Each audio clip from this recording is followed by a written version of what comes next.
There are lots of ways to watch Clarissa Explains It All, so I've plotted out some of the most effective strategies for optimal enjoyment. Let's say you have 30 seconds.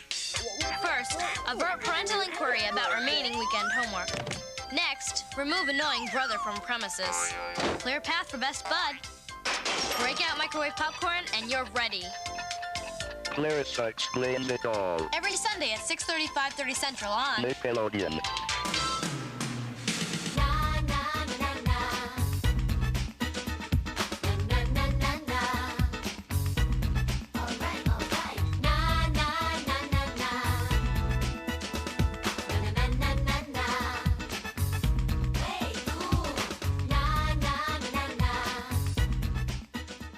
Way cool, Gut Buckets. This is Big Orange Couch, the 90s Nickelodeon podcast where we talk about all things 90s Nickelodeon.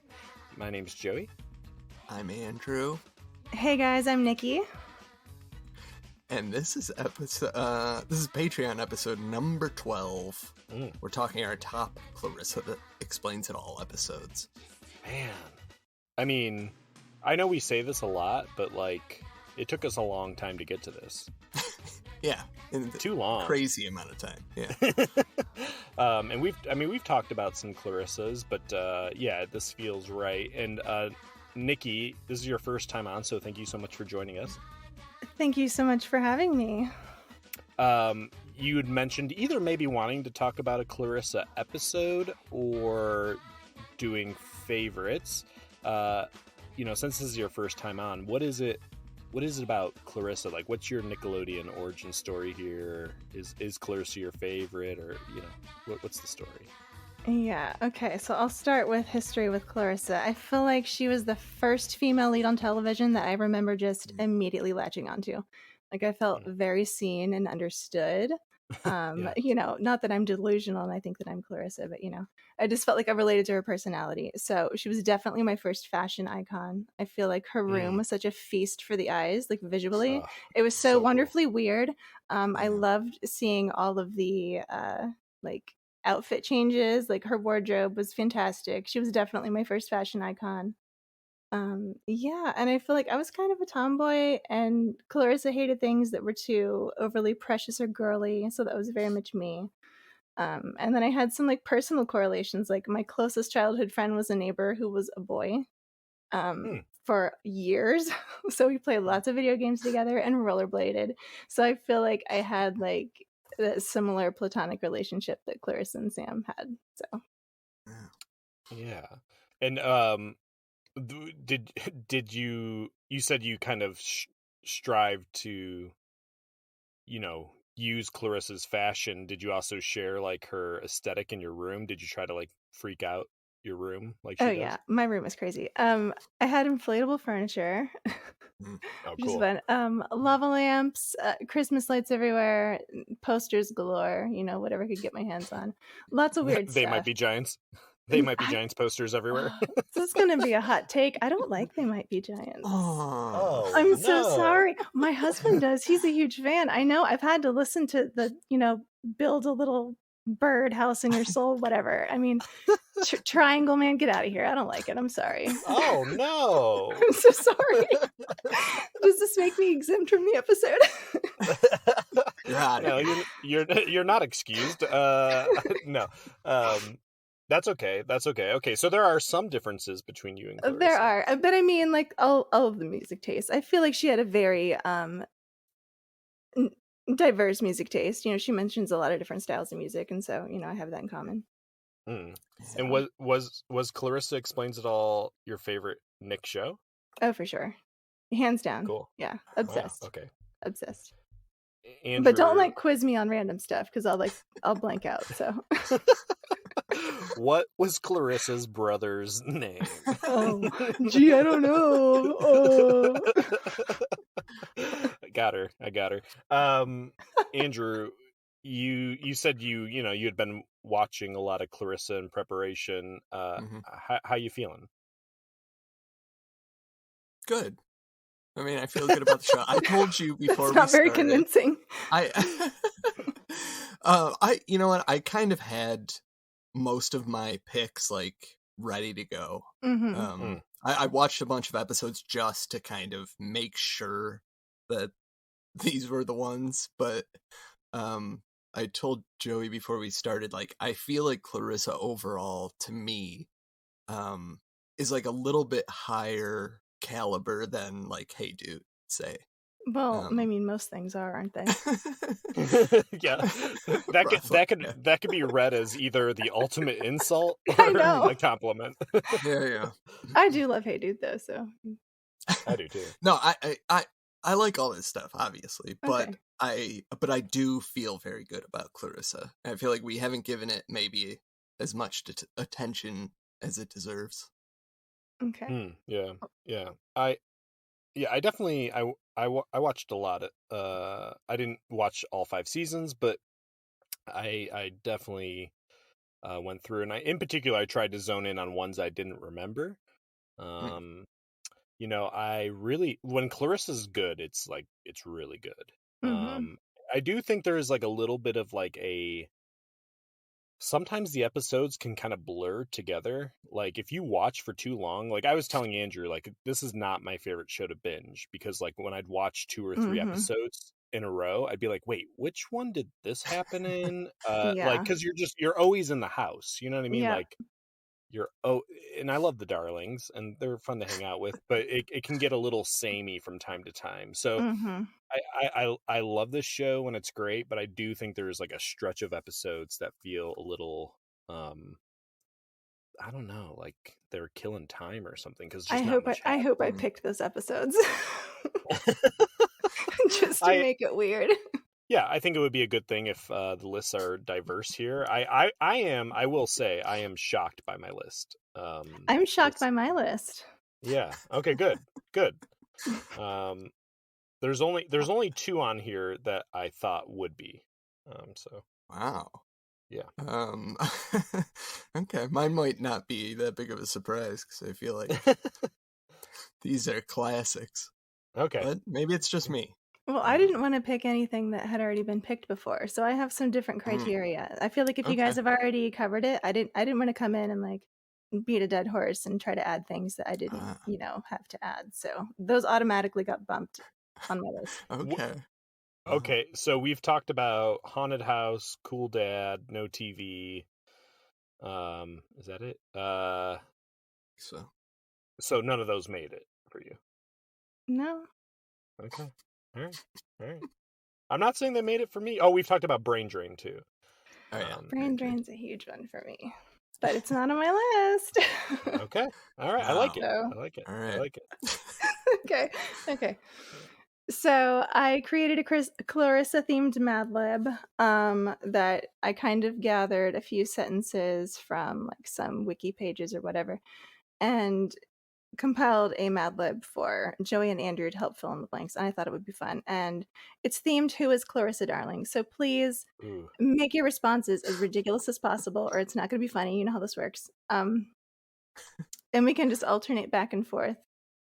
Does that work for you? Yeah. Okay, who wants to go first? Andrew, you go ahead. You go. Okay, all right. Okay. Adjective. Delightful. Okay, Joey, noun. Brendan Fraser. What?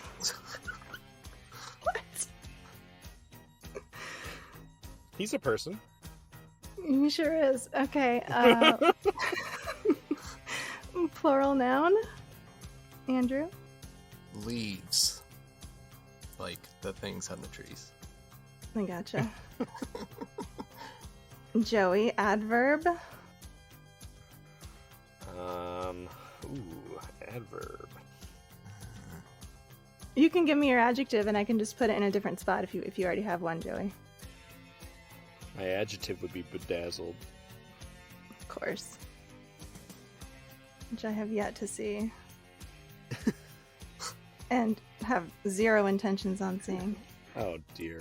Sorry. Are you making... You already picked Brendan Fraser. Are you just making the bedazzled one?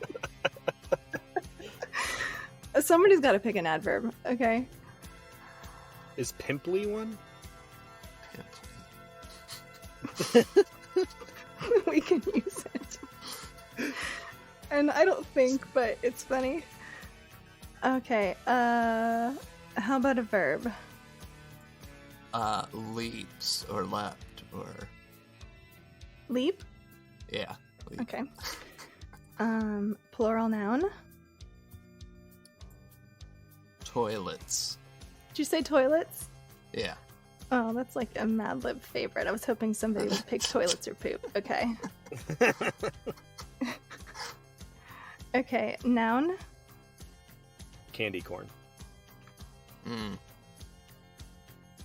I actually bought a bag of candy corn before we Yes. started.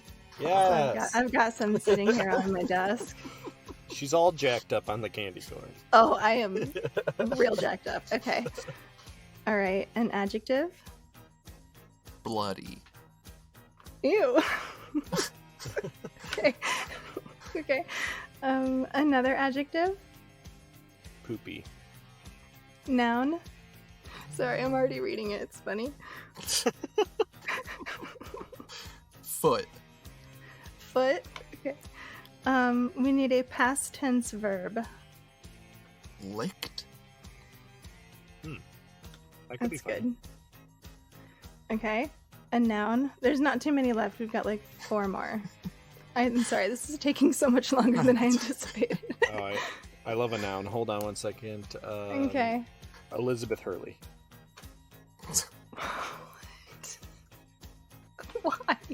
She's also in Bedazzled, if you're wondering. Oh, this is... Joey. All right. Andrew, adjective. Condemn. What'd you say? Oh. Condemn. Can we make it condemning? Yeah. Okay, that's a form of the word, right? Okay. Okay, we have 2 more adjectives and a noun. So Joey, adjective.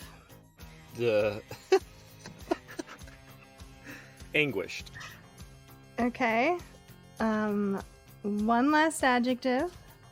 Andrew and Joey, you can think of your noun. Dizzy. Okay. And Joey, you have the last one. You have a noun. Guinea pig. Oh my gosh. Okay. Well, the question is, am I going to be able to even read this? Probably not. All right. Who is Clarissa Darling? Clarissa Darling is a delightful, free Brendan Fraser who often clashes with leaves and order, pimply represented by her family. And she's known to leap her computer toilets to show off to her bedazzled friend Sam, whose candy corn she deeply values. And she is, oh gosh, she is known for her bloody fashion sense, involving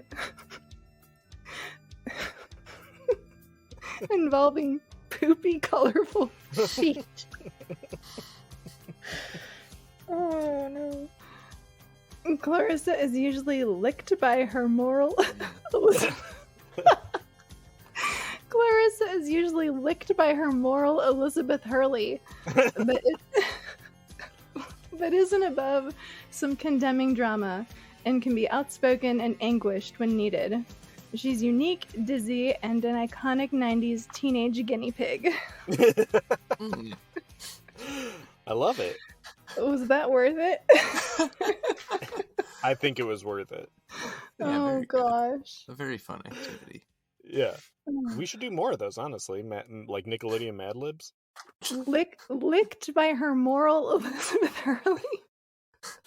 It's What do you poetic. mean? It's like It's very sure. poetic. Yeah. Sure it licked is. by her moral Elizabeth Hurley. Yeah, there you go.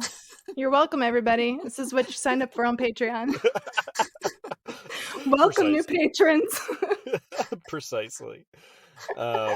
Well, before we get into our list, that's a good cue. Let's thank our friends on Patreon. Well, we'll start with Nikki. Nikki, thank you so much for supporting us. We also have Clayton, Tim, Ted, Kev, Tara, Katie, Brooks, Vaughn, Jordan, Kevin, Brad, Allie, Brian, Shelby, Bob, Jason, Jennifer, Tony, Marlena, Sid, Chris, Vincenzo, Honest Abe, Bup, Joseph, Katie, Evelyn, Damien, Joshua, Colin, Lacey, Tim, John, Mort, Leah, Justin, Scott, Alyssa, Nick, Mark, Samantha, Sean, Shay, Scrump the Giant, Zach, Corey, Jim, Ashley, Justin, Ryan, Steven, Brandon, Jeremy, Lance, Dasha, Meg, Stephen, Brian, Mike, Miguel, Kylie, Colin, Daniel, Adam, Ryan, Ben, Spud, Logan, Robert, Paul, Zach, Lindsay, Blake, Tony, Rodney, John, Mike, Ryan, Grant, Mel, Kelly, Justin, Kevin, Big Head, Ronzo, Katie, Michael, Allison, John, Jason, and Corey. Wow. Welcome, guys. Yeah. It's a lot of people. I know. Yeah. Well, it's good. It's good. Yeah. Very cool. Great. Appreciate all of you. So okay, we've agreed to do our top 5 Clarissa Explains It All. We're gonna do a close call, Ferguson. Andrew, do you want to get us up, kick us off? Sure. My number 5, we briefly mentioned already, no TV. I don't think TV's all bad if you get to watch your show and you've got the remote control. It's not like there's a lot to watch on TV. It's just that, well, you want to turn it on now and then just to be sure there's still nothing good on. TV or not TV? That is the question. We've talked about this in episode number 41, if you want to check it out. Okay. But this is one of those episodes of this show that has sort of stuck with me over the years. Just little pieces of it. The idea of like, it's kind of changed now, I guess. But as kids at the time, it was like the idea of taking a couple days off of TV seemed impossible, sort of. I don't know. I feel like it's like kind of a defining episode of this whole, this show, but like now the whole Nickelodeon canon for me.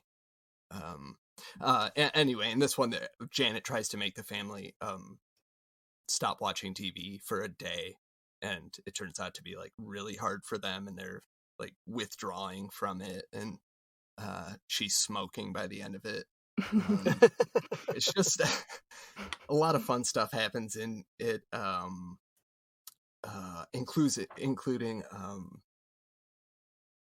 trying to get TV channels. She ends up getting them from Russia with that like box that she has. It just reminds me so much of being a kid at that time and like trying to get like the movie channels with the antenna.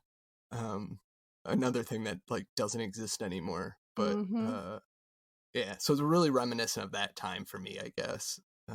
Plus, I love like a TV based episode. Do we get a good computer graphic or game or something in this, right? I think it's just the Russian potato channel.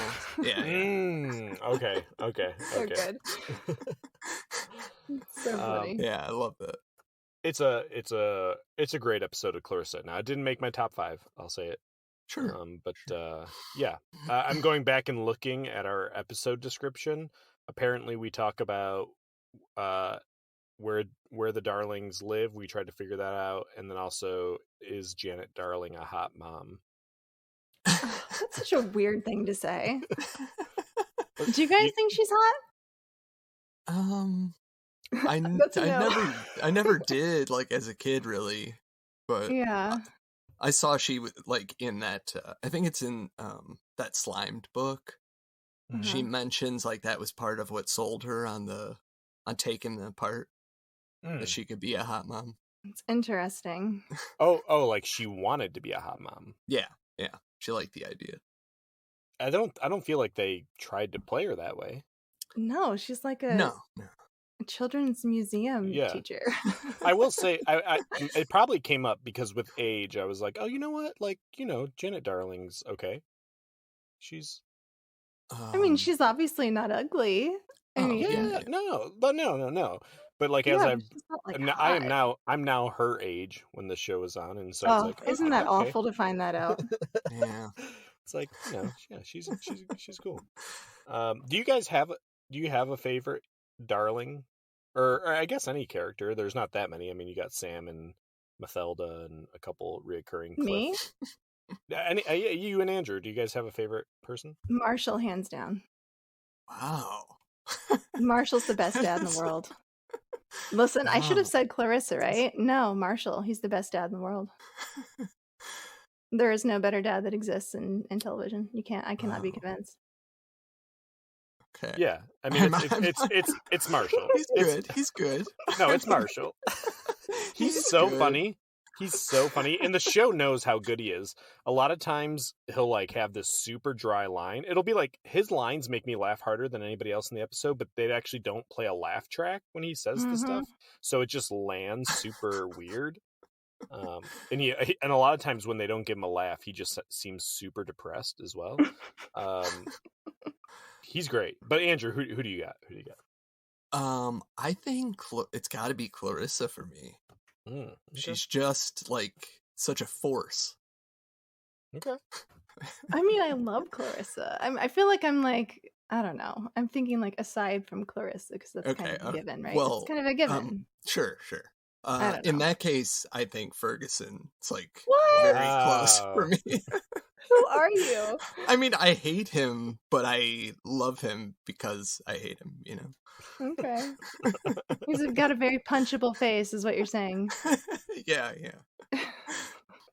know, it's not like I like get behind his opinions. It's just he's such a idiot. Like, yeah. I love it. Oh, yeah. Oh, totally. He's a typical youngest. Yeah. Who's, a young Republican. So there you go.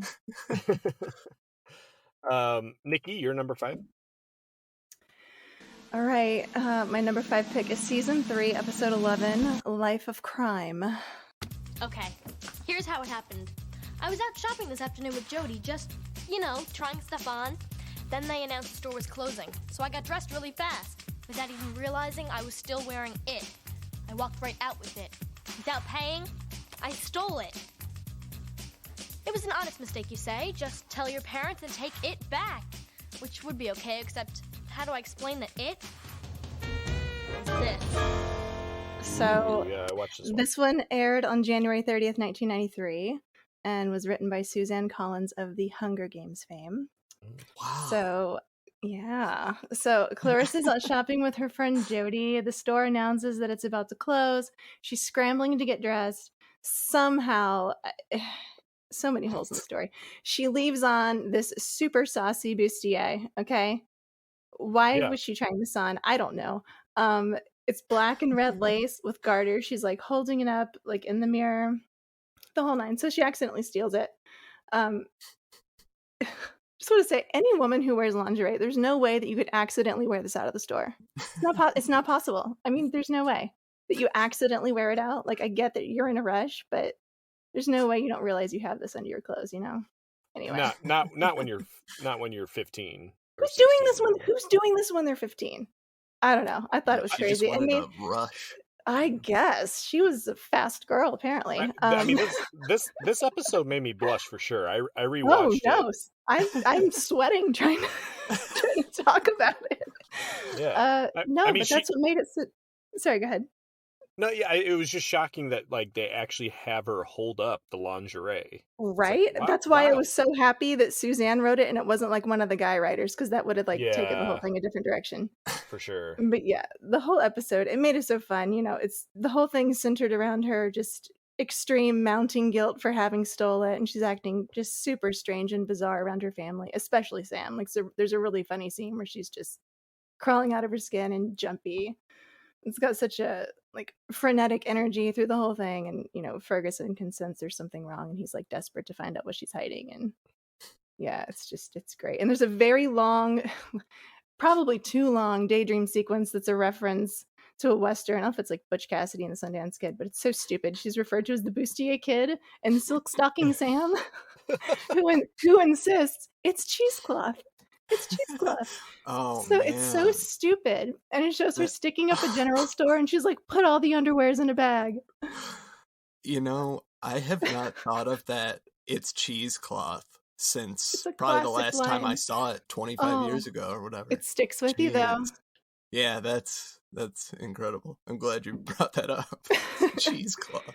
Yeah, so she finally Ugh. confesses. She's like, she's trying to figure out how to get rid of it, and she finally confesses to Sam because he's like, "I can't be around you if you don't trust me." And yeah, so she shows Sam, and he's like, "What do you want me to do? Faint? I watch MTV." So great reaction. Like, but why does she not just call Jody? Like, she's shopping with her friend Jody. Why not just? Do you think Jody would be too judgy? I don't know. I like Yeah. that she chose to call Sam. I thought that was great. She I mean, she doesn't necessarily like straight up tell her mom, but like she kind of, when she does Yeah, the she was cat, like, what would you think? yeah, she shows her it in a catalog, Yeah. and Mhm. Janet's credit, she doesn't like freak out or anything. You know, she's Mhm. just kind of gently says like, well, maybe not that one, but maybe this one. You know, Mhm. yeah, it's a good episode. Two bangers so far, with Yeah. No TV and Um A Life of Crime. yeah, I just want to add that what I identify with in the life of crime is just this idea of like accidentally doing something wrong. I feel like Mhm. that just like really resonates with me for some reason. I guess What that have you was like my accidentally life. done wrong, Andrew? I don't know. I feel like everything that I do is like an Oh. accidental like mistake, you know. Maybe Oh. that's just my perception. Like, No, yeah, that's not right. You're great, Andrew. oh, No. thanks. All right. Well, my number 5 aired in season 5, episode 5, on December 18th, 1993. This is Alter Ego. Sometimes you gotta do what you gotta do. Boy, I wish I thought that way. I get my whole body pierced eventually. Lips, elbows, fingernails. Next on my list is eyelids. That sounds painful. Yeah.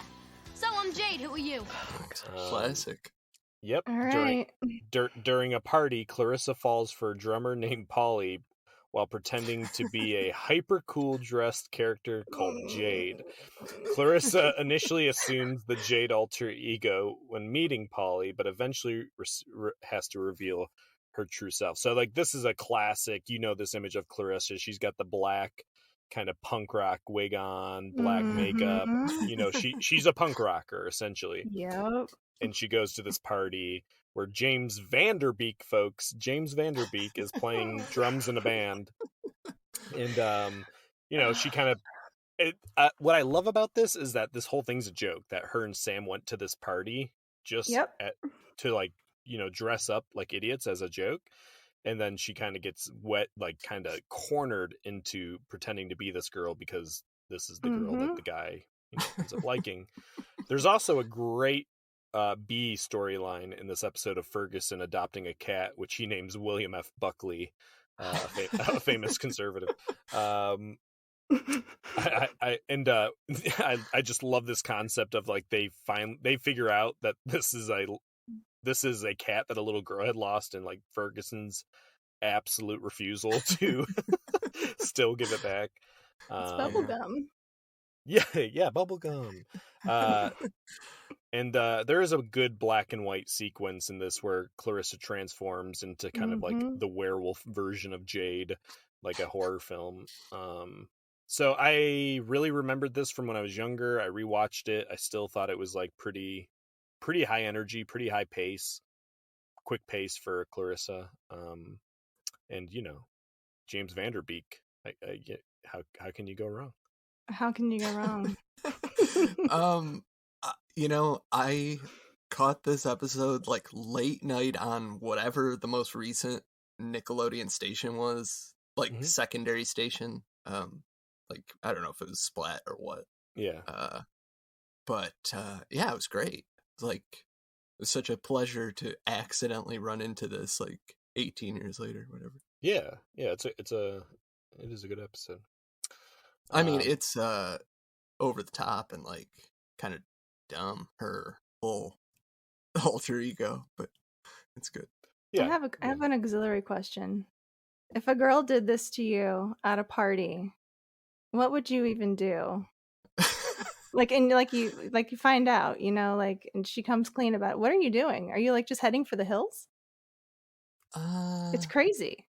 It's hard to say. Like, I want to say, yeah, for sure. Like, it would just be too crazy. But at the same Yeah. time, Clarissa herself is so grounded that I would be tempted to give it a chance. Be like, is Oh, this wow. the one crazy thing?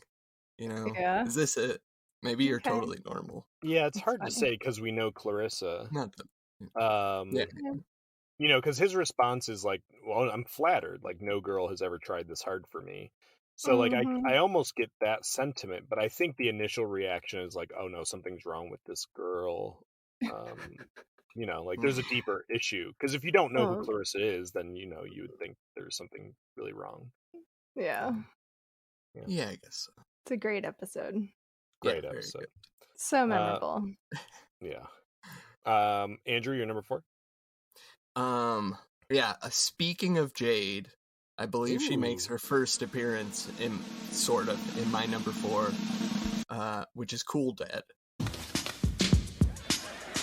6, 7, 8. Here comes a man who's a friend of mine. He's all the way live 'cause he's got the rhyme. So throw your hands up in the air. Let's not jam to empty square. From the Roman Coliseum to the Modern Art Museum, I'm here to teach you that you can reach to the form follows function, and that is the key. You just got to think architecturally. Get live, Sam.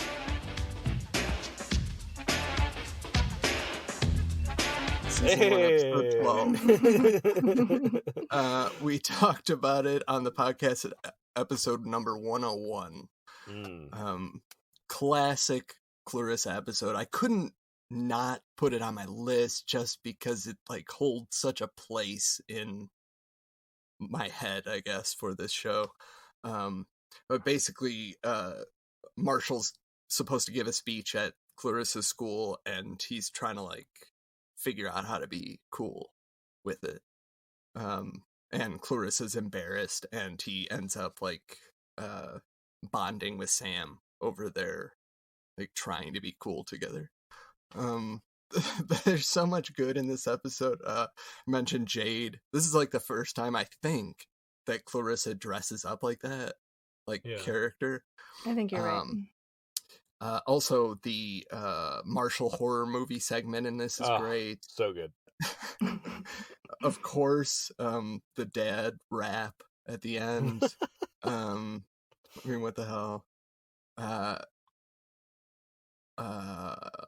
Ferguson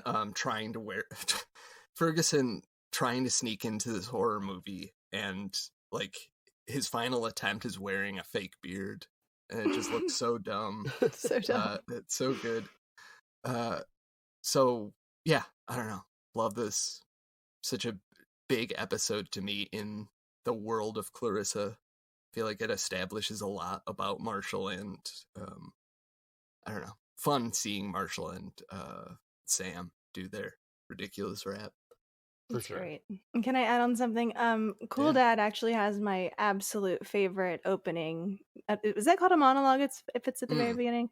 My absolute favorite, where she says, "Embarrassment is my least favorite emotion." Love that. I love that. I love that whole opening thing before it gets to like the opening credits. It's so great. Yeah, and I do like. So good. I for some reason I kind of like when they're outside. It just feels like nice. They're out in the yard. Yes, agreed.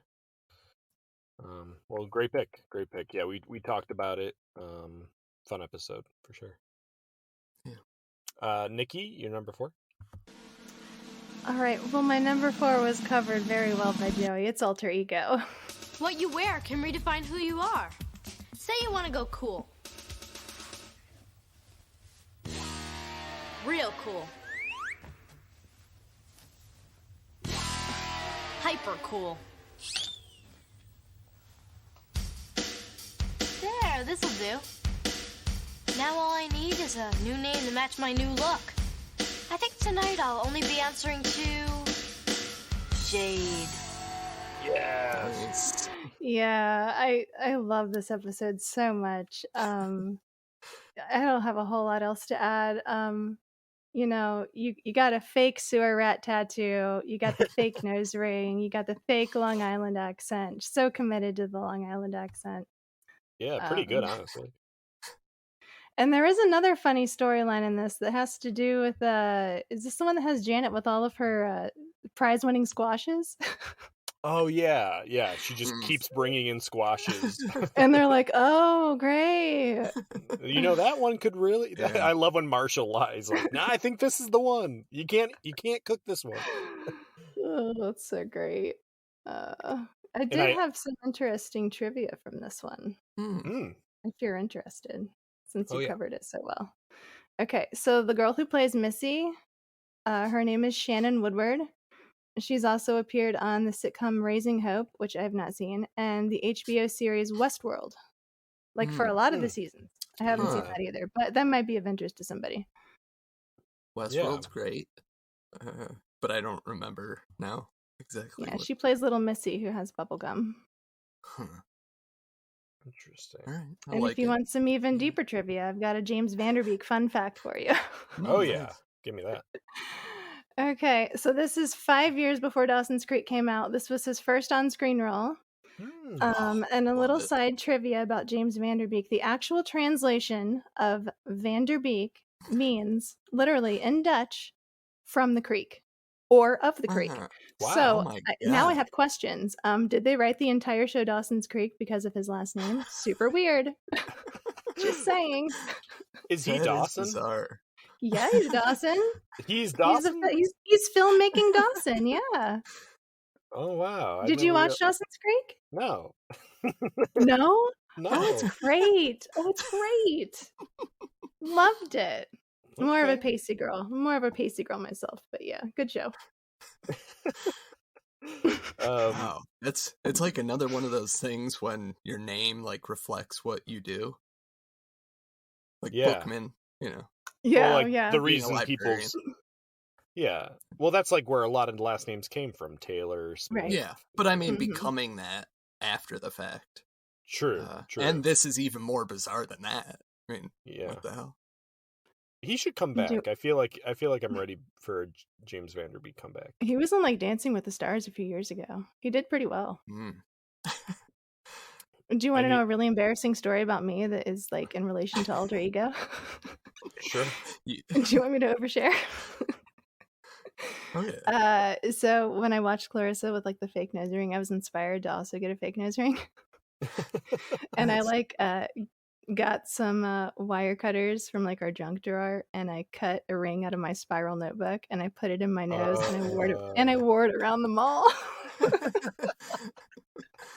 And I felt so bad. like bad as in cool? Yeah. I'm bad. Yeah, like rebellious. Like look at me. Yeah, it was fun. There you go. That was stupid and I regret sharing it. No, that's ingenuity. I mean, not actually getting like a real nose ring. I mean, I was like 12, so there you go. Yeah. That's telling. Yeah. Nice. James Vanderbeek has 6 kids. Yeah, he does. I just Googled him, and it's like a picture of him and his family. I'm like, Jesus, that's a lot of children with long hair.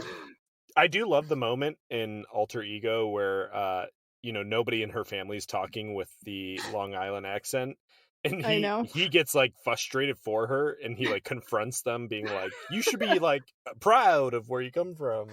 It's just a good little moment. Oh, it is great. Yeah. Good. Okay, Alter Ego, our first episode here that gets multiple mentions.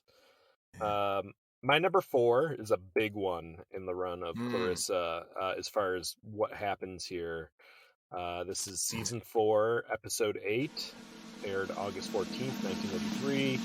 It's called A Little Romance. Instead of knowing what I feel like, I don't know how I feel at all. I don't know if Sam's a friend or something else. I hope he doesn't come around for a while. I need some time to sort my emotions out. I want to be calm, cool, and...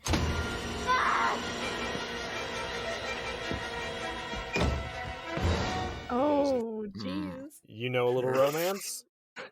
Yeah. This is Clarissa and Sam find their friendship in jeopardy after going out on a romantic date. Folks, Mhm. this is it. This is what we've been waiting for. Sam and Clarissa, mostly Sam, tests out whether there's any real chemistry. He tells her he likes her. Clarissa, to be fair, she's pretty reluctant this entire time. Like, she's not sure this is a good idea. But the tension is there. How poorly it all goes feels exactly right. Like, of course, this was not going to work. But yeah, just the way it's played, the way Sam plays it feels really great. It feels like there's a couple episodes on my list, this included, where I just feel like it was a big moment and they pulled it off. It was like, and you only need an episode. They didn't drag it out for a season, where I feel like most shows, it would be the will they, won't they. It's like one episode, just like, oh no, they're friends. This isn't going to work, and then right back to normal. I loved it. Yeah. I didn't actually rewatch this one, so I don't remember all the This is details. extremely memorable for me. Yeah. Yeah. Yeah. It's you. Did you try dating the kid that was next door to you? No. Oh, okay, all right. Expecting like a weird story there. No. I have some thoughts on this episode, but I'm going to save it. Okay. Yeah. Okay. Yeah, Andrew. Sorry. yeah. Go ahead. It just seems like an essential thing that they had to do at some point. You know? It does, and it's another Suzanne Collins episode, so she obviously knows what she's doing. Jeez. Man, yeah, I love it. She's coming out with the good stuff. Well, Andrew, take us into the top 3. Yeah. These are all killers. My number 3, The Darling Wars. Be good. We will. Hey, lock up after us. You bet. And be in bed by 10:30 sharp? No problem. Bye. Yes! It's ours! All ours! For one whole night. Now remember, this time we're not gonna fight. We're gonna get along no matter what. Season 3, episode 4. Nice. This could almost be a Halloween episode. I mean, it's not technically, but it kind of becomes that. The Marshall and Janet leave Clarissa and Ferguson home alone, and they do all the regular Home Alone stuff, watching movies and eating and stuff, and eventually just start fighting with each other and pranking each other. And it's just such a fun, fast-paced episode. I love, of course, the spooky vibe, and of course staying up late and all that stuff. I love the pranks that they play on each other. Ferguson with that weird, it's like this weird mannequin with a monster face on it. Yeah. Really great. And Clarissa's living hand that she makes up. That it's great. that always stuck with me somehow. That hand, Yeah. the idea of a hand walking around on its own. And then it almost turns into a Home Alone slasher movie at the end with Marshall trying to get into the house and then thwarting him, thinking he's a burglar. Yes.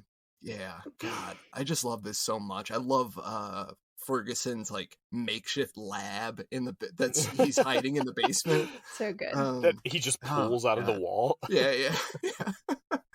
I don't know how often we see their basement, but this has got to be one of the rare times. Yeah, I don't remember seeing it any other time. Yeah. So It's cool, great. though. I mean, you say Home Alone, but literally this really plays out like Home Alone in a lot of ways. 100%. That was my thought when I rewatched it, and I've watched it a million times. Yeah. It's such a great one. Really good. Feels like an essential Clarissa, and I can't totally remember, but when we did our Nickelodeon Awards, I'm pretty sure this is the episode that won for Clarissa. Oh. I'd have to go back and listen, but yeah. Nice. Cool. Nikki, number 3? All right, my number 3 pick is from season 2, episode 10. This aired on June 14th, 1992.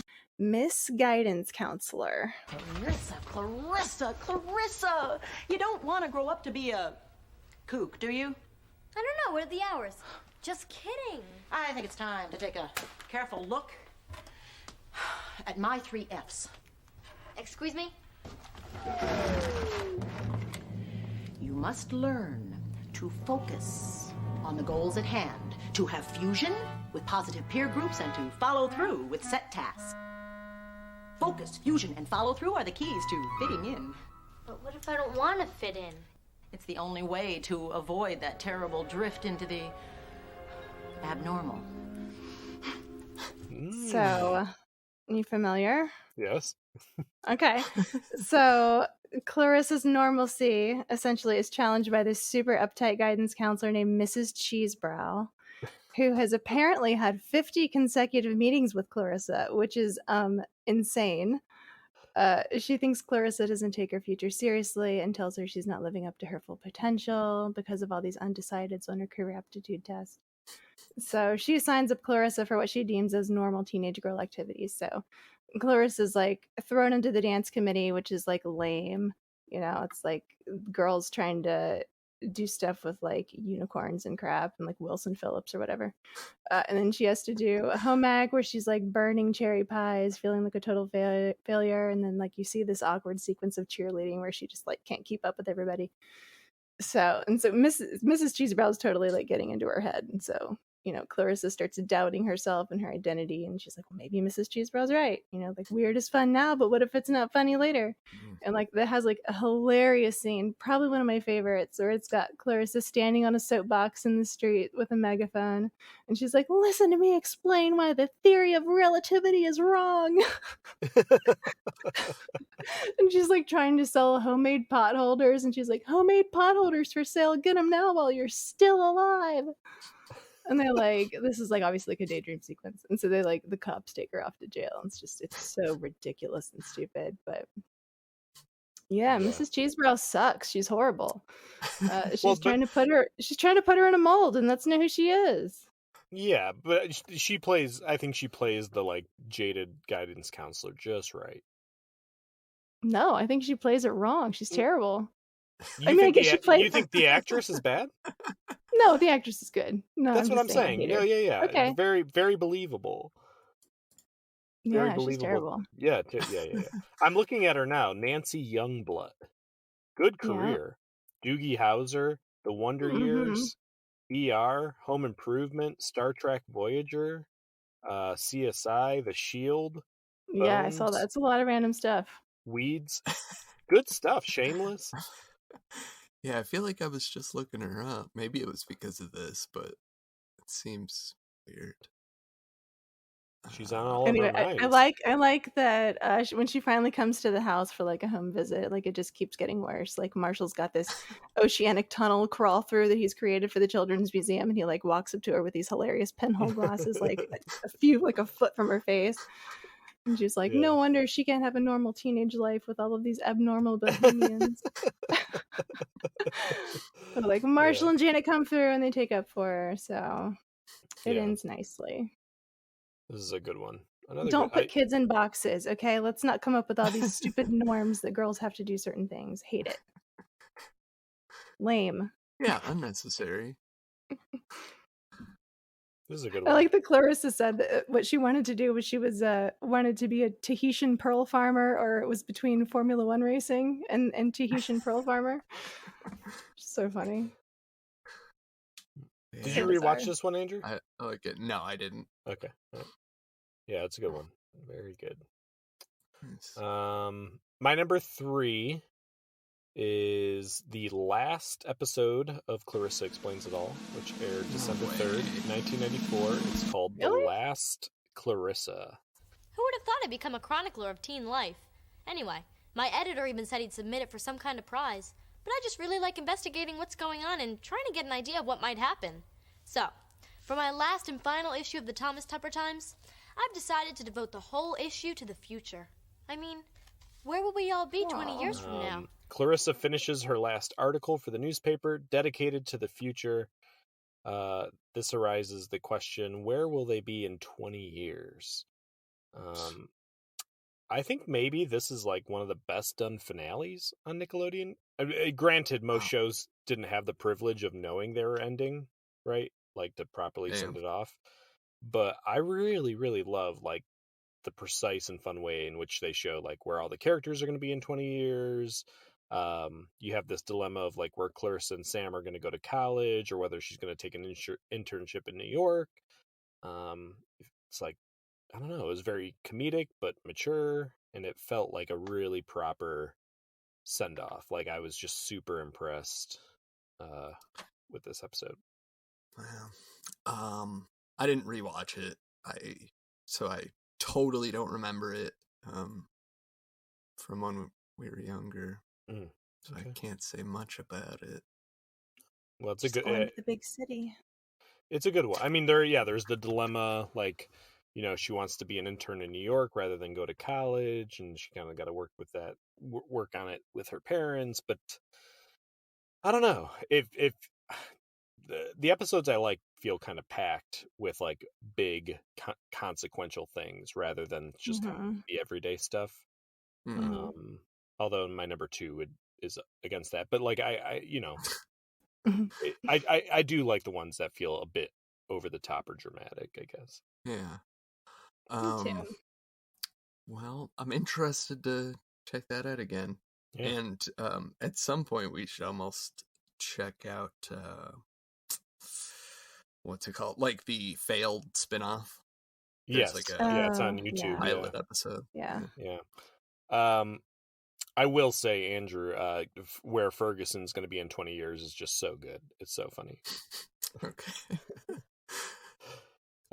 Okay. All right. Number 2? My number 2 is Total TV. Okay. Thanks to Mr. Futstein, homework is about to be as easy as watching TV. We've been assigned to study an ordinary object to figure out how to improve it. I've chosen television. Natch. Mr. Futstein says the only way to know your subject is to completely immerse yourself in it. So, in order to improve TV, I've decided to watch it for 24 hours straight. Hey, anything in the name of science. Hey. Season 2, episode 9. Clarissa decides to do her like science project on watching TV for 24 hours, basically. So she's preparing to stay up for this whole time and watch it. Yeah, I just love this episode. I mean, another TV episode, of course. But just, I don't know, this idea of staying up that 24 hours, it feels like a real kid thing. Something that I probably tried to do at some point and never succeeded at. I love this whole like second half of this episode in which Ferguson is like tricking Clarissa into thinking she's going crazy, and then she kind of like turns it back onto him, and ending up inside the TV at the end. You know, yeah. God, such a fun one. Her like hauling the TV around outside and stuff. Yeah, this is just one of those ones that has like burned into my brain. Yeah. It's great to me. Nice. Yeah, I do think that's a classic. It didn't make my list, but like it would be very close. Yeah. Love Total TV. Cool. Number 2, Nikki? All right. My number 2 pick is season 3, episode 3, Poetic Justice. Sam, I've seen the future of poetry, and its name is PC Poem. What are you talking about? I'm talking about computer-generated poetry, Sam. Why rack my brain when I can let the computer wreck its hard drive? Wow, that's pretty cool. But is it really poetry? I'm sure if Lord Byron had had a laptop, he would have done the same thing. Okay, guy, do your thing. This is pretty awesome. I feel like the future is now. We're witnessing a powerful mind at work here. A multi-megabyte mind, to be exact. No blood, no sweat, no tears. And it's done! Poetry of the future. So this aired on December 10th, 1992. This one is just special to me for reasons that I'll get into. It's a poetry episode, and I write poetry. But the premise is very interesting. So Clarissa has to write a poem about what she sees out her window, but she's like super uninspired about it. And so Janet offers up her Emily Dickinson poetry books for inspiration, but Marshall is encouraging her to look to the future for inspiration instead of the past. So that's what she does. She uses her computer to write essentially an AI poem. She like inputs the words like these cheesy themed I guess her teacher, Mrs. Winchpenny, likes these like corny poems about sunsets and daffodils, which Clarissa hates. So she uses her computer to generate stuff with those words in it. And, it's like Chat GPT in 1992, which, completely cheating. But yeah, it backfires. Everyone loves it so much that it gets printed in the school paper. And then she's invited to a poet's banquet and like she actually wins, but like all the while she's like, reeling in guilt about it because she's like, I didn't write the poem. But yeah, so she like unveils at the end who the real author is, and you have Sam pushing out a computer on a media cart.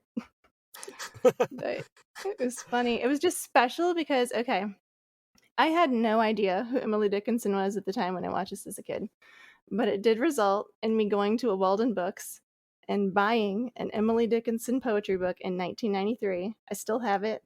I got it with me right now. Wow. I fell in love with it. So this episode was like my gateway into poetry. Wow. So it was the really first cool. poetry book that I ever bought. I still read from it. Super special to me. So I had to put it way toward the top. Oh, yeah. Wow. Yeah. That's amazing. Yeah, that's a good enough reason to have it number one. But and a little fun trivia. Mo from Guts plays one of the poets at the banquet, which is super weird. Oh, Mo. Yeah, it's worth going back to watch. She plays this really obnoxious kid, which she's Oh, like no. not a kid, but yeah. She's supposed to be a kid? I mean, I think she's supposed to be of the same age group that Clarissa's was. So wow. Okay. It's very strange. More quirk. Go back and watch that. It's weird. Yeah. Okay. Yeah. And then Mrs. Winchpenny, who was the teacher, apparently plays somebody on Kenan and Kel. It's Miss Queso or Miss Caso. I don't know how you say it. She appears in one episode of Kenan and Kel in 1997. So some other fun fact. Yeah, that's really cool. I definitely a very memorable episode. Feel like any episode that's like super heavy on the guilt factor, I know they always rank so high for me.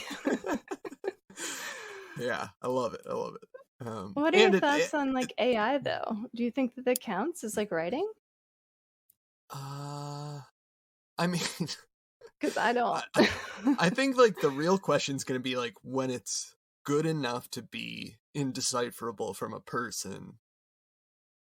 It's horrifying. It's like nothing is real. I don't like that. How do I know you're real? Yeah. It's true. It's awful. Yeah, that's another rabbit hole I won't even go down. Yeah, hopefully it's like far enough off that I don't even have to like think about it that much. It's terrifying for creators and writers, right? Yeah. Yeah. I'm thinking about this. This is no, I don't think I know a lot of people say that like creation counts, and I'm like, no, it doesn't, because this is not a sentient being. Oh, this no, is AI machine. This does not count. No, it's not art. But no. Okay, it's gonna ruin music. I'll tell you that. I mean,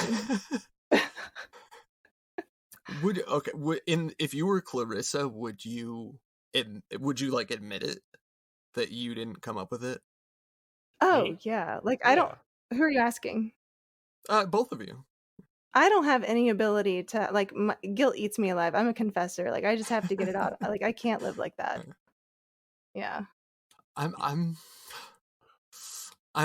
questioning whether at the time I would have felt any guilt about this. Like I might have just been like, well, I figured it out. But like with all these people fawning over you, and you're going to like this big poetic banquet, like for writing something great. And like another point, her friend Hillary, who's been writing for years, who was supposed to actually win, she like hands over her notebooks to Clarissa, and she's like, I need some criticism. I'm so inspired by you, and Clarissa feels like such a fraud. So I don't know. I think Yeah, the guilt would really add up there for me, but I don't know. Yeah, you could be right. I'm not telling you you're wrong. I'm just no, telling no, you why. I know. Yeah, that's yeah. Joey, okay. you're awful quiet. What are you thinking? Are you out in space somewhere? No. But would you want to die in space? Oh no! Perfect segue, huh? No, I wouldn't. Oh boy. No, I'm sorry, Joey. I have many reasons why. I mean, this could be a whole separate thing. Oh boy. All right. Wow. My number 2. Are we doing an episode? Oh, I forgot. My number 2 is an episode I've talked a little bit about. I've always just had such a strong fondness for it. Season 4, episode 1. It's called The Flu. Honey. Uh-huh. We're sick. You're right. I'll call Dr. Pesterspoon. How could this have happened? I must have caught it from you. Me? Yeah, those little runny-nosed kids at the museum. They're always spreading germs through you just to get to me. How do you know it wasn't one of your clients without the manners to cover up when he sneezes? Do you guys want to lie down? Clarissa, I am perfectly capable of taking care of myself. Okay. There's just one thing. What's that? I can't move. When Marshall and Janet come down with the flu, it's up to Clarissa and Ferguson to take care of the household chores.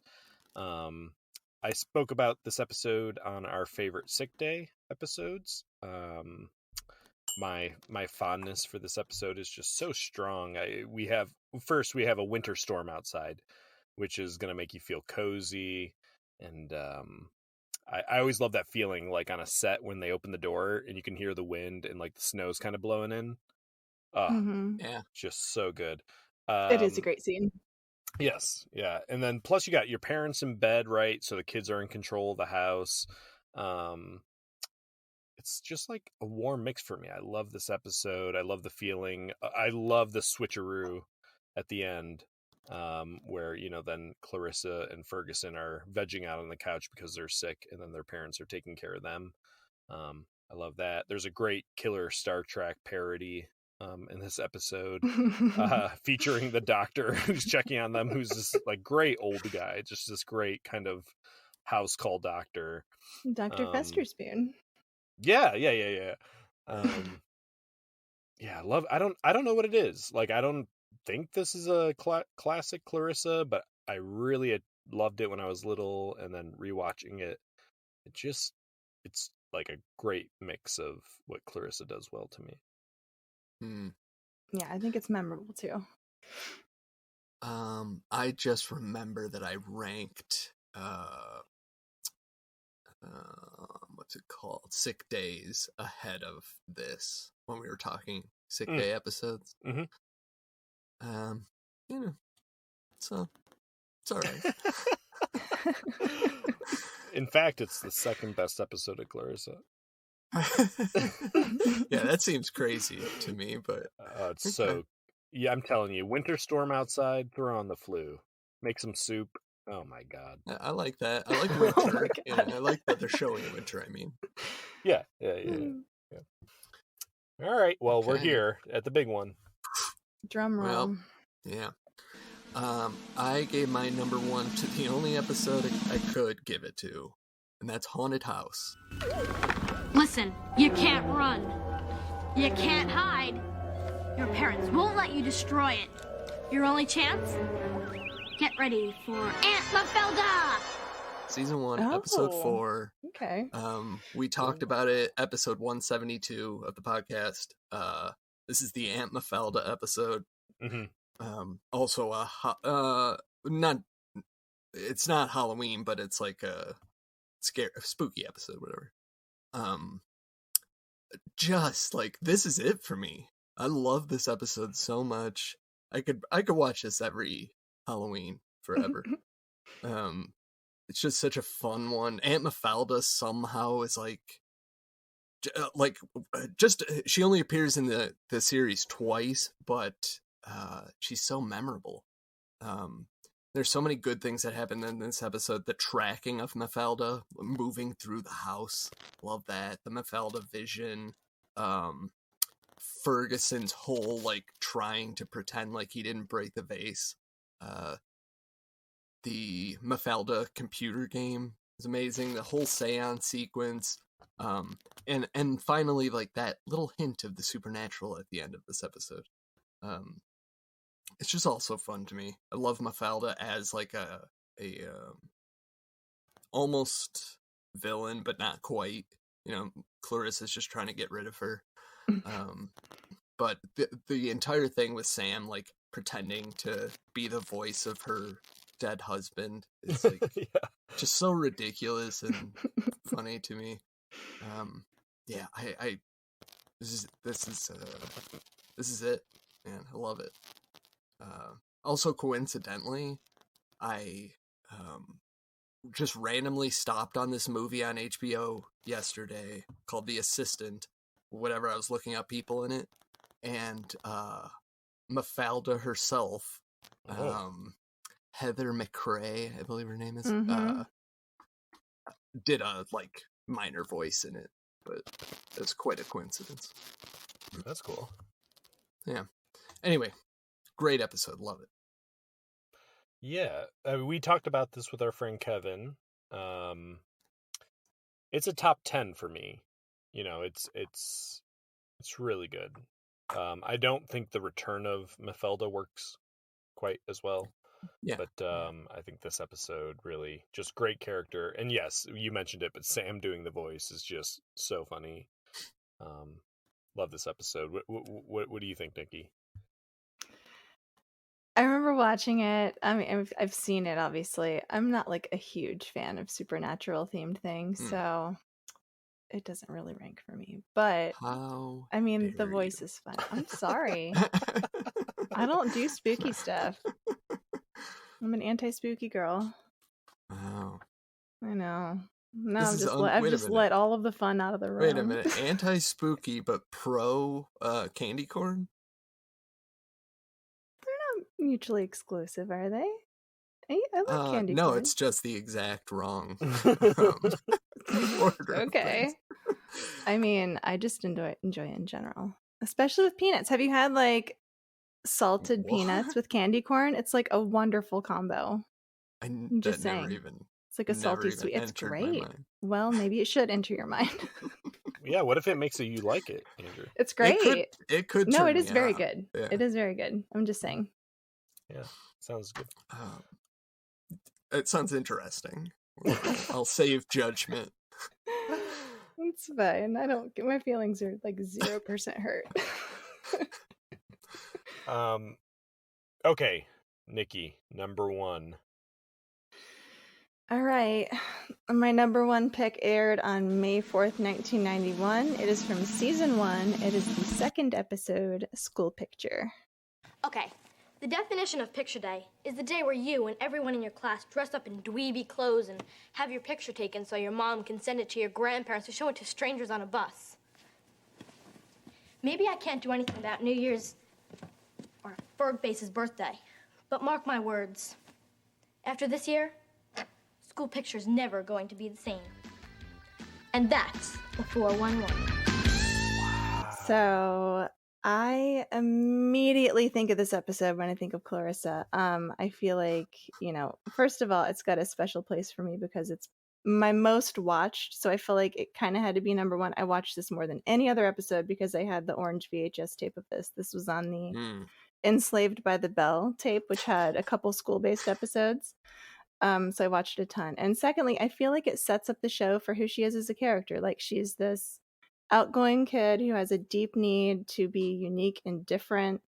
And the whole thing is just her trying to come up with the most outrageous outfit possible and wear it to school picture day, no matter what anyone says. And I think that's great. Yeah, I just loved it. And you get like a weird one-off character. Her friend Jody is in this. She's only mentioned 2 other times, but you only see her once. And Sam's not even in this episode, so that's interesting.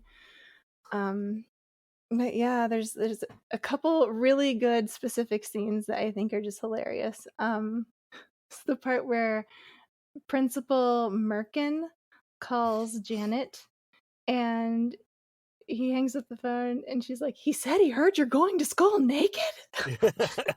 Like, this huge rumor has started that Clarissa's coming to school naked, that Ferguson started like, well, first she's coming as the Virgin Mary, which turned into no, she's coming as Madonna, which turned into her, like, coming to school naked. And Janet, like, loses it, and she's like, you're gonna see the school psychologist. I don't want my daughter looking like Pee Wee Herman for picture day. And Clarissa's like, ooh, Pee Wee Herman, there's one I didn't consider. Like for that quote alone, it's so great. But yeah, she ends up being able to wear whatever she wants after they find out that, like, Marshall was like the nonconformist in his day. Like, they refused to print his picture because his hair was so long. But yeah, like her whole plan is foiled. Like, she goes through all of this work, but like maybe she shouldn't have told everybody, because everybody shows up and they're all wearing equally ridiculous outfits. So yeah, but I just liked it. It's very memorable for me. I do remember really liking this one when I was younger, but I didn't rewatch it, so this is just kind of reminding me of some stuff. I am looking at the IMDb page, and the girl who played Jody. This is kind of interesting. This is the only. It's what we love. This is the only thing she's ever been in. But what's weird to me is her IMDb picture is from this episode, and usually like someone who's only been in one thing, like, doesn't get a picture. Like, even Elizabeth Hess, who plays Janet, doesn't have a picture on IMDb. But this girl, who's been in one show ever, has a picture from Clarissa. It's so weird. It is weird. I saw that too. I don't know what that's about. Yeah. I mean, good pick. Strong Clarissa as the nonconformist. Yeah. It's yeah, loved it. Yeah. I feel like it kind of sets the tone. I'm regretting all of my picks. Okay, no, and I want to redo them all. Yeah, I couldn't decide. Like, I almost scrapped them all last night. Like, I told Joe, I was like, I am like completely doubting this. Like, I need to start over. He's like, no, don't do that. I'm like, well, maybe I should have, but no. I think it's been very good. Yeah. Well, my number one has been mentioned. This is season 3, aired on October 24th, 1992. This is The Darling Wars. Sis, relax, enjoy, indulge. I'm gonna microwave some popcorn. Why does one night of peace make me want to kill him? Nice. As Andrew mentioned, after being left alone for the night, Clarissa and Ferguson take turns scaring one another over the course of an evening.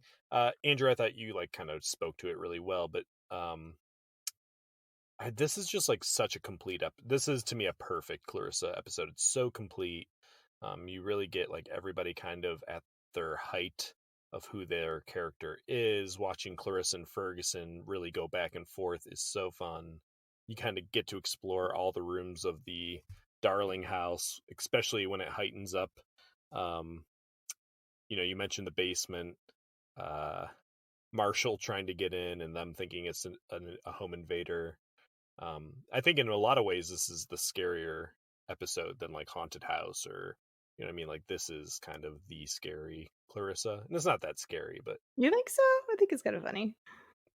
No, it just like, yeah, it's not that scary, but it's suspenseful. Yeah, Clarissa doesn't really do scary, so like this feels pretty heightened. So yeah, I just love it. It's a action-packed episode. Yeah, never got bored. Yeah, it is great. Also, we didn't mention, but her shirt from this episode has stayed with me. That pink shirt with those the big boots. boots. Yeah. It's iconic. Love it. It's one of my favorites too, Andrew. That one and the homegirl shirt. I love the homegirl shirt. Yeah, it's great. Okay, well, let's recap real fast. You guys want to go through what your 5 were? Yeah. Mine were No TV. Number 4, Cool Dad. Number 3, The Darling Wars. Number 2, Total TV. And number 1, Haunted House. Pretty classic. It's good. I had number 5, Life of Crime. Number 4, Alter Ego. Number 3, misguidance counselor. Number 2, poetic justice. And number 1, school picture. And I had number 5, alter ego. Number 4, a little romance. Number 3, the last Clarissa. Number 2, the flu. And number 1, the Darling Wars. Meaning only alter ego and the Darling Wars made, several appearances, which is good. We got some different lists. Do you want to do close call? Yeah, sure. Yeah.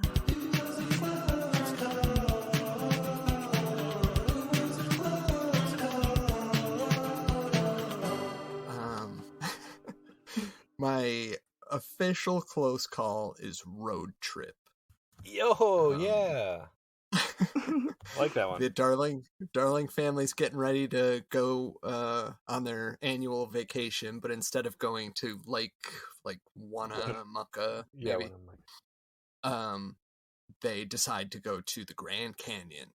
But over the course of the episode, they can't agree on anything, basically, and the whole trip gets kind of ruined, and finally they just decide to go to the lake anyway, like they usually do. Yeah, I don't know. Something about this one, like the pacing of it's great. It's pretty funny throughout. It's just like one kind of difficult situation after another, like between the characters. Yeah, it just feels like a fun one, and maybe it hits close to home going on vacations like this. Yeah, I don't know, sort of overlooked, it feels like. Yeah, I think so too. It's yeah, I rewatched this one. Really, really good. Nikki, close call. Am I allowed to have 2 close calls? For sure. Yeah. I couldn't. Okay, well, my first. Okay, Andrew. My first close call was A Little Romance. I debated back and forth so many times. Mostly, and then I almost considered making it a Ferguson. So I'm really torn on this one because it's built up so high. Like, you're always wondering if they're going to get together. Sam comes in with this weak kiss. Okay? The kiss, his hands are in his pockets. He's already essentially begged Clarissa to go on this date, and he just doesn't shoot his shot. I feel like had he kissed Clarissa with some, something, it could have actually went somewhere. Could have went somewhere. I don't know. I did really like it though. I loved it, and it also has a great Rear Window reference, which I loved. Probably one of my favorite classic films. Love Rear Window. Yeah. So you have like Marshall spying on the neighbors and stuff. So I love that. That was so funny. But yeah, I would have liked. I don't know. I'm very torn on this. I feel like it could have at least been like a several episode thing of them attempting to date and then pulling the plug. I don't know. I think he should have just went for it. That's all. Okay. What was this close with? Marshall's Midlife Crisis. Oh no. Oh, my other one. This was close. I almost scrapped Life of Crime. Oh, okay. Yeah. Yeah. And then my other one was Marshall's Midlife Crisis. And I was really hoping one of you guys would cover it because now I'm regretting not covering it because boy, it's funny. I don't think he's reading. He's reading Kafka. Yeah, I remember. He's taking all of these sad walks. The only architecture projects that he can get are bathroom remodels.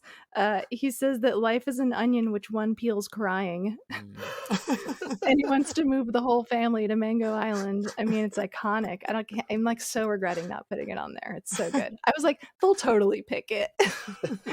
I was like, oh no, they didn't pick it. I should have picked it. Yeah, now I want to rewatch this one.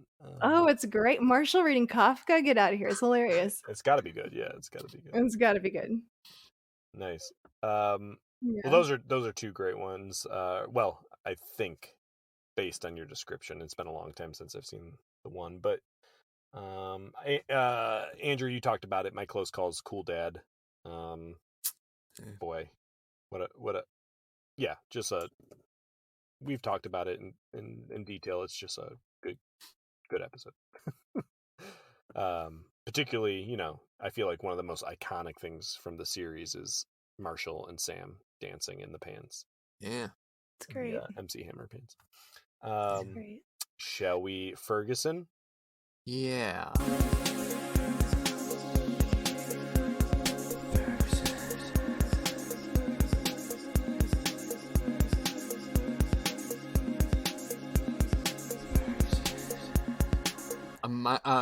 My Ferguson is called Hero Worship. Eve. It's a girl, like a new girl at school, kind of like attaches to Clarissa and starts like acting like her and dressing like her, and she finally steals Clarissa's ideas for the school paper, and that's kind of where the line is drawn. But yeah, just recall being a kid seeing this episode and like just not being able to stand watching this whole situation. The girl slowly sucking Clarissa's life out of her.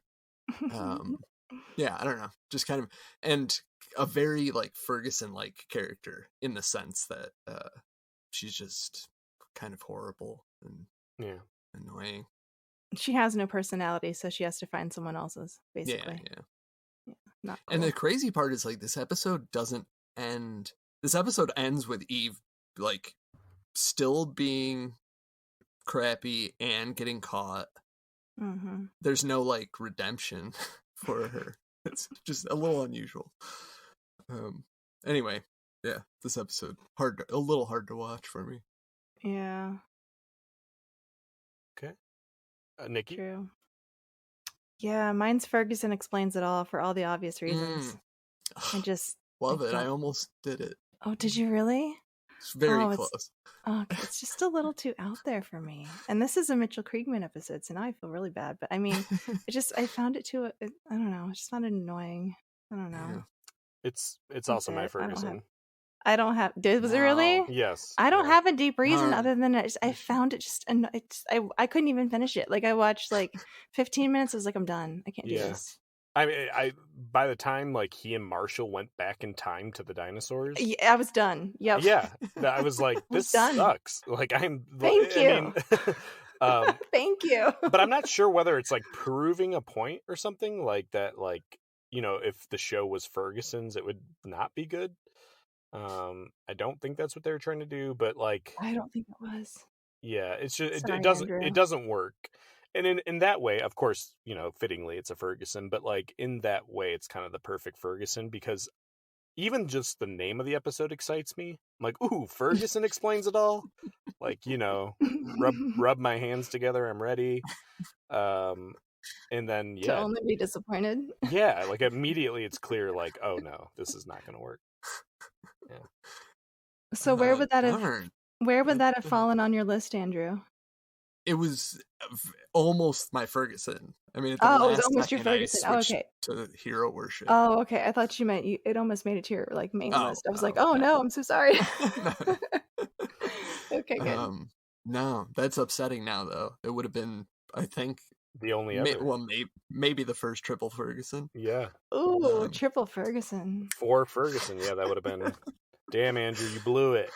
I did. I really did. That's good. That's a fun way to put a bow on it. Yeah. Clarissa Explains It All. Great. I mean, I think it's like one of the most iconic old Nick shows. Yeah. Still love to catch an episode here and there. You know what I do sometimes? We've talked about this before. Mitchell Kriegman said that like the primary colors of the show were pink and blue to appeal to both boy and girl, and then he made up the arbitrary rule that there would be no purple in the show. And 99% of the time there is no purple, but I have to say, as I was rewatching it, I became obsessed with trying to find purple in the scenes, and it would like almost take me out of the episode. I wish I didn't know that effect. But yeah, purple shows up mainly in Marshall's plaid shirts. Oh, okay. He mentions purple in one episode. I'm not sure which one. Okay. Cool. Yeah, you know what I was thinking, looking at Clarissa's room, I really like how the wall is like half just like those painted bricks. Yeah. But also at the same time, I was thinking like, God, I'm too like obsessive to stand that kind of like messiness. Well, the way that it just kind of abruptly ends too, like it just part way Yeah. stops down the wall. Yeah, across the wall. I like it. I do want to shout out the art outside her window of like the tree with the house next door. Yeah. They actually take their time to change like the color of the sky and stuff, or like the look of the sky. Sometimes it looks stormy, sometimes it's like sundown or whatever. I don't know. I just like I really appreciated it on this watch around of like this feels like a room. Like they're going out of their way to really make sure this feels like a room. For sure. Yeah. Cool. Did you ever notice who the poster is? There's a famous person in her closet. There's a poster of in some of the episodes you can see. Have you noticed who the artist is? I don't know. I can't think of the poster. Okay. It's John Lennon. So John Lennon is in her closet. Okay. Yeah, I just thought that was fun. I didn't notice it until this last time I watched it. I don't know how I missed it all those years, but yeah, he's hanging out in the closet. That's cool. Yeah. That is cool. While we're talking about her room in Total TV, they go up into the attic inside her closet. Ooh. Just interesting. Part That's of cool. the Darling house. Yeah. Love that. Any other Clarissa thoughts? Clarissa, I mean, that's so vague. Well, I mean, anything you want to say before we end? No. I think I've said enough. No. Andrew, any other thoughts? I just really, I did like going back and watching these particular episodes. These are just like very, I feel like the more we do this, the fewer things I kind of like give me that like full on nostalgic feeling. Yeah. But these ones, watching these really did. Especially Darling Wars. I hadn't seen that in a long time. That really felt like right back to my living room, Cool. Well, I just want to say thank you so much for having me. I found you guys way back in 2017. Like, you were the first podcast that I found. I found 2 podcasts. So I had just jumped into the world of podcasts and was specifically looking for Nickelodeon stuff. So I typed into the Podbean search bar and only got like 2 results. So I got the Nickelodeon Animation Podcast and your podcast. And so I wasn't really into the other one, but yours was like chef's kiss. So thank you for doing what you do. You guys were like the warm, nostalgic hug that I was literally seeking. And it took me years to interact at all before I even like wrote an email and started interacting on Instagram. Before you corrected us before you were willing to tell us we were calling you the wrong thing for years. I love a good nickname. Listen, you can call me Nico now. I don't care. I love it. It's fun. It's fun. Yeah. But just know that I was lurking and rooting for you on the sidelines for years. Like, you guys have so much to be proud of. I feel like I've watched you hit these huge milestones of getting Nickelodeon royalty as guests. I remember just like being so excited for you. So congrats on your success. You guys are so impressive to me. You should be super proud of the community you've created. You're so genuine. Everybody can see that. And, welcome all the new Patreon people. I think you guys are going to love Andrew and Joey. Well, thank you. That's super nice. Jeez. Yeah. Probably the nicest thing anybody's ever said. Don't wait years to participate like I did, okay? Let them know. They would probably appreciate it. Yeah. Well, for sure. Everybody's been so kind, and amazing that you caught it right at the beginning. Thank you so much. It's bizarre. I mean, you had probably a handful of episodes out, but it is very strange. Very strange. Great timing. Podbean unites the world. It really does. Always said that. Well, before we go, Andrew, what do the people of Patreon have to look forward to next? Next time we're going to be talking our favorite Pete and Pete characters, along with Allie. I'm already sweating. What do we do here? Yeah, it's going to be tough.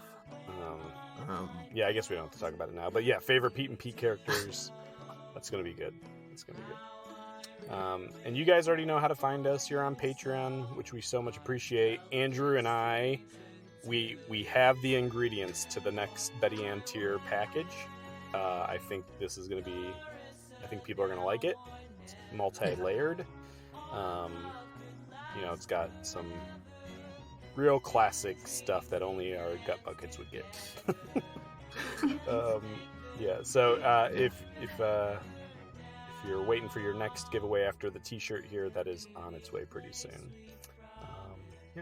And again, Nikki, thank you so much for joining us for the first time. Hopefully not the last time. It was really fun. Yeah, this was super fun. Thank you, guys. Well, we hope we'll see all you cheesecloths next time.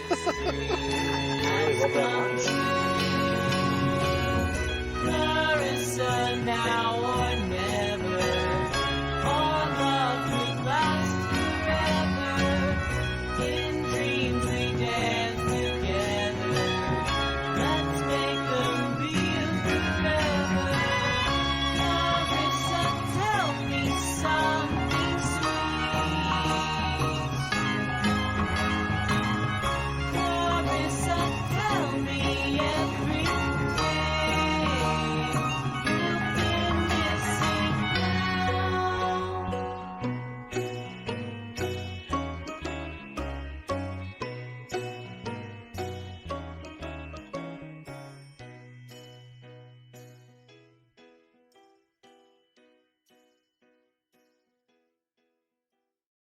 WART Ward Radio, Wellsville. Where? Never mind. How we don't. deep do you want to get with this? Because I'm prepared. Like you just want to die in a bed? Okay, why I don't turn this around on me. I have auxiliary questions for you. Okay. Okay. Okay. Sorry, One. it's just Number been building one. up. Why? It's been building up because everybody I've asked in the last 2 months is like, no, it sounds terrible. I'm like, do you want to die in a hospital or do you want to die? Looking down on can I ask? No, that's fine. You're allowed to feel that way. I just have auxiliary questions. Can I ask you my auxiliary questions? Sure. Okay. Are we assuming? Okay. First, there's so much to prioritize here. Okay. So you said that you wanted to go in space at a specific age. Was it 72? Was it 70 something? Yeah, probably 72. Okay. Okay. So say that, life is going swimmingly in your early 70s. You're happy. Your feet are kicked up. You're enjoying your retirement. Why are you wanting to suddenly go to space to end it all? Why? So that I know that I don't accidentally die not in space. So I have determined. Okay, but because if I just keep going, I could die any day. But you don't get to beat your own heart. Exactly. So I don't want to just die on my porch or something. I want to die in space. Are we assuming that you have no friends or family and you're not concerned about them? This is going to be traumatic for them. No, I'm not assuming that. They're prepped. I'm talking about in my 30s. By the time I'm 72, they know. We probably have I'm assuming a two-way video thing going on, between. Whoever, I guess. I mean, if they want to watch, I guess, but I wouldn't recommend it. This sounds like the most sad and isolating experience I can think of to die. I'm sorry, there are so many better ways to die, and I don't want to get into that. But I mean, that's not it, Chief. That's it. All right. No, it's not. Looking down on the beautiful Earth. No, I mean, according to popular science, you actually have 15 seconds unprotected before you die. So you're going to take in some lovely sights, but then it's over. No. I'm not going to be unprotected. What do you mean? I'm just going to starve to death. Sorry, what? You're just going to be ejected into space in a suit and starve to death? Yeah. That's insane, Joey. That's even worse. Yeah. That's even worse. No, you get more time, hang out. I get at least like a day, probably a couple days.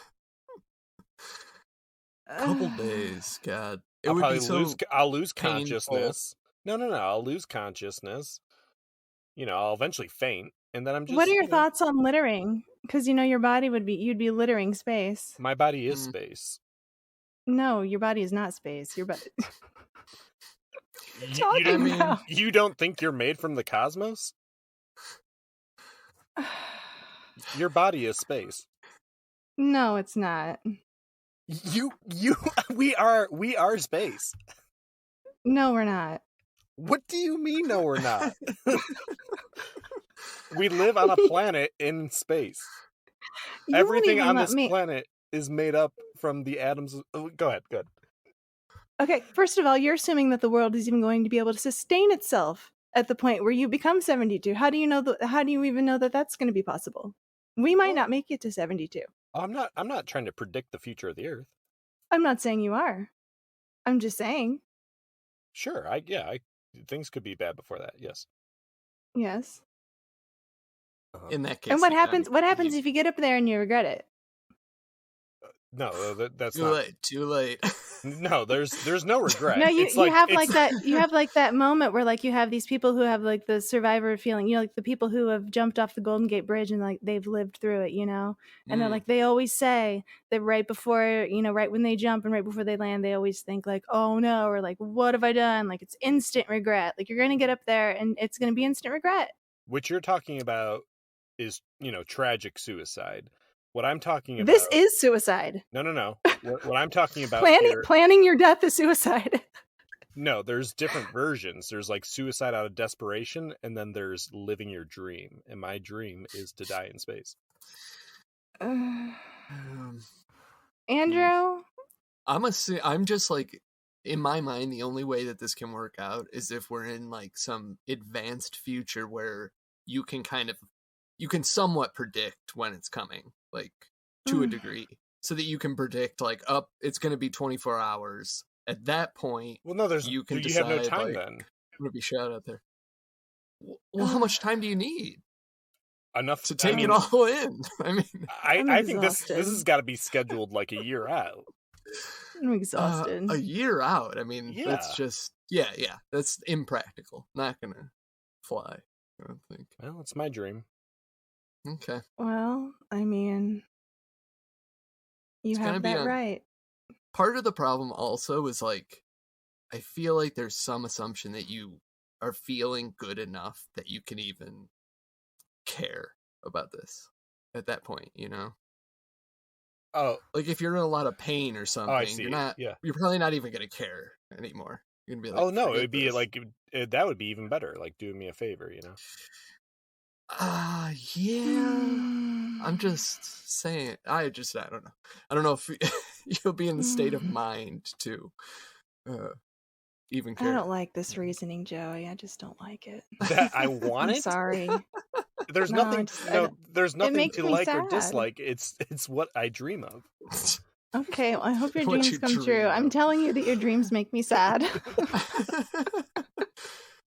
Oh boy! All right. Wow. My number 2